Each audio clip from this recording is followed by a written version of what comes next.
চলতি মাসে দেশে তাপ প্রবাহের পাশাপাশি একাধিক ঘূর্ণিঝড়ের শঙ্কা রয়েছে।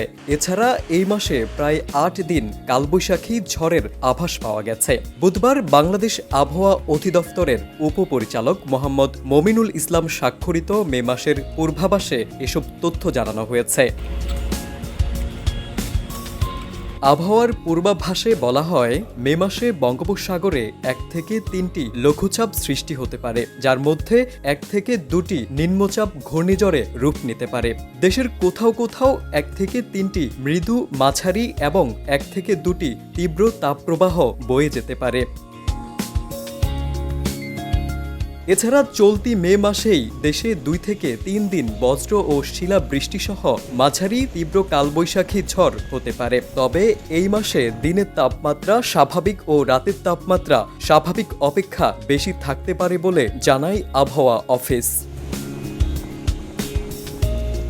অন্যদিকে মে মাসে দেশের প্রধান নদীসমূহে স্বাভাবিক প্রবাহ বিরাজমান থাকতে পারে, তবে বিচ্ছিন্নভাবে ভারী বৃষ্টিপাতের পরিপ্রেক্ষিতে দেশের উত্তরাঞ্চল, উত্তর পূর্বাঞ্চল ও দক্ষিণাঞ্চলের নদীসমূহের পানি সমতল সময় বিশেষে বৃদ্ধি পেতে পারে। আবহাওয়ার পূর্বাভাসে সবচেয়ে বেশি দিন বৃষ্টিপাতের কথা বলা হয় সিলেট বিভাগে। এই বিভাগের বিভিন্ন স্থানে ২২ থেকে ২৫ দিন বৃষ্টিপাত হতে পারে। অন্যদিকে এই মাসে সবচেয়ে কম বৃষ্টিপাত হবে খুলনা বিভাগে। এই বিভাগের বিভিন্ন স্থানে ১৪ থেকে ১৬ দিন বৃষ্টিপাতের পূর্বাভাস দিয়েছে আবহাওয়া অধিদপ্তর। আবহাওয়ার এই পরিবর্তনের প্রেক্ষিতে নাগরিকদের সতর্ক থাকতে এবং আবহাওয়ার খবর নিয়মিত পর্যবেক্ষণ করতে বলা হয়েছে। বিদ্যুৎ চমকানো, তীব্র দমকা হাওয়া ও শিলাবৃষ্টির সময় বাহিরে চলাফেরা সীমিত করা, জরুরি নম্বর সংরক্ষণ এবং ঘরে খাদ্য ও ঔষধের মজুত রাখা একান্ত জরুরি।